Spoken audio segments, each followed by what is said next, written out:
Hi, I'm Brad Frey, Music Supervisor here at Aiva Technologies, back with another update video for our online music engine.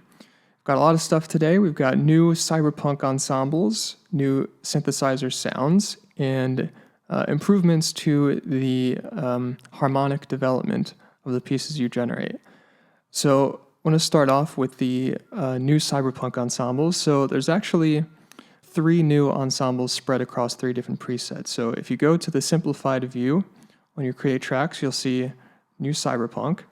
But in the advanced view, this Cyberpunk is going to be spread across the ambient preset. So you can see Cyberpunk ensemble here. There's one in the modern cinematic. Where's it at? Here. And there's also one in the electronic preset. And so these are going to be a little bit different depending on which preset you decide to go with. For example, in the ambient preset, the Cyberpunk ensemble will be a little more softer. It'll use a lot of airy pads. It'll just generally be a little more toned down. Whereas if you go to the electronic preset and try to generate a Cyberpunk piece, it'll be much more aggressive, much more beat driven. You'll have the drums added in there. So it depends what preset you use. To demonstrate how these will sound, I'm going to start with a piece from the ambient preset and show you what that will sound like. I want you to pay attention, though, to the synth sounds that are used, because I'm going to talk about that next, and all the new synth sounds that we added will be are showcased here.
Okay, so on top of just sounding really good, which I think the new synth sounds sound very good, there are some new features associated with them that I think you should know about, that you can play around with. So one, you may have noticed that there's actually a dynamics curve here now, where there wouldn't have been before.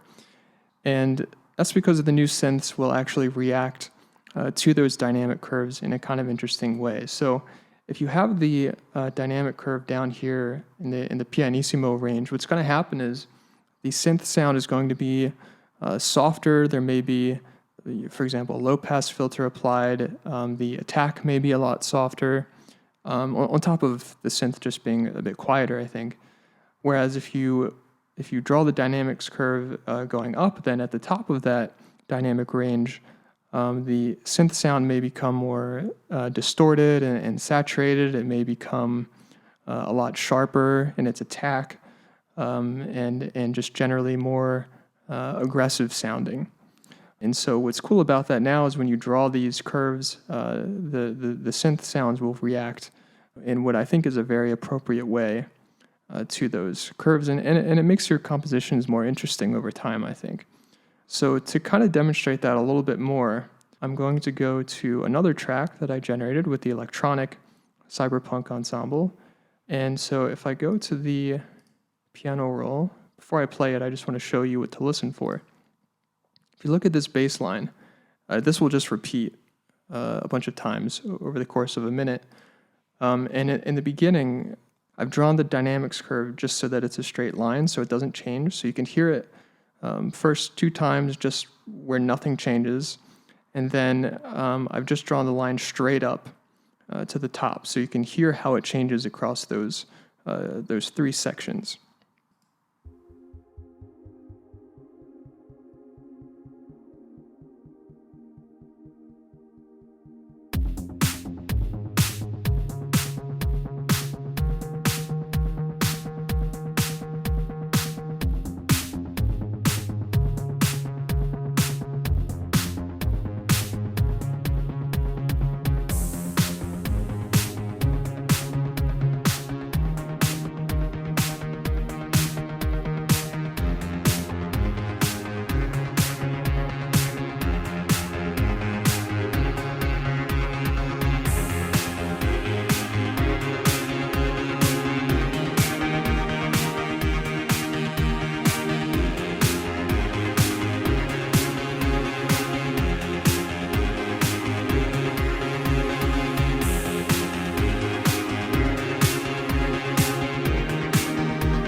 Okay, so one more thing I want to talk about before we move on is in addition to the dynamic curves, we've also added legato transitions for some of the melody synths, which I forgot to show you in the last track, but just be aware of that and know that now if you have melodies, you apply some of those lead synth sounds, you're actually going to get legato transitions if you so choose.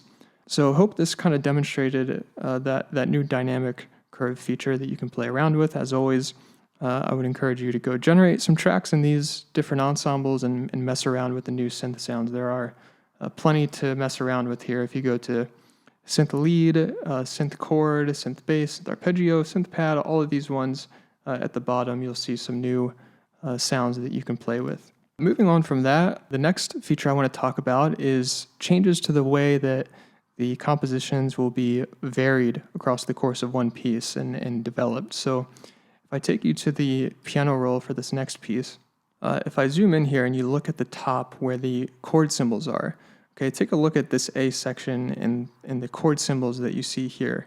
What this harmonic development feature will do is if you take one section with a particular chord progression and repeat it a bunch of times, or you bring the material back several times throughout the piece, if we go here to A5, A6, so that these are just repeating sections, you'll begin to see the chord symbols start to look a little bit different. And that's because the music engine is looking for different and more interesting ways to harmonize the same melody across the course of a piece and create interest in the way the harmony changes. So I'm just going to play you the first section of this piece where the harmony is the original chord progression, and then I'll skip forward to the end just to show you the contrast in the harmony.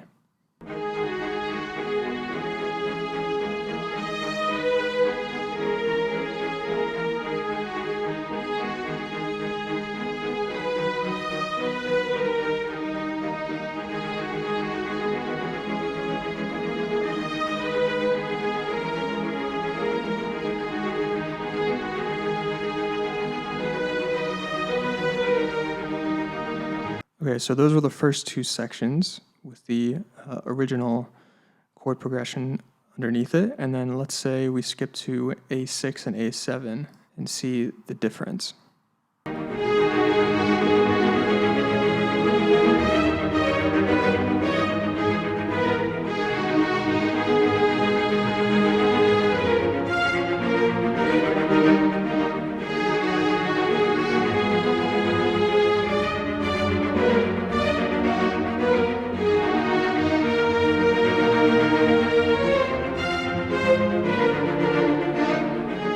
Okay, so there's your harmonic variations. As always, I would encourage you to generate some of your own pieces and look out for those. Of course, we're always looking for new ways to keep making the pieces interesting over time, so let us know what you think about that. Finally, there's one more little thing that I want to mention, which is we've added some improvements to the way the upload influence feature analyzes the pieces you submit. So in the past, there may have been some pieces that you tried to upload that just didn't work out for some reason, and it didn't really tell you why.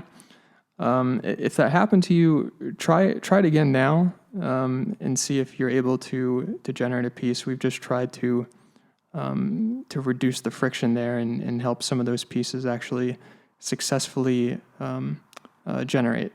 And that's it for today. So, as always, if you have any feedback, let us know at feedback@aiva.ai. You can join our Discord server, let us know what you think there, share all of your generated compositions with the community, and thanks for watching.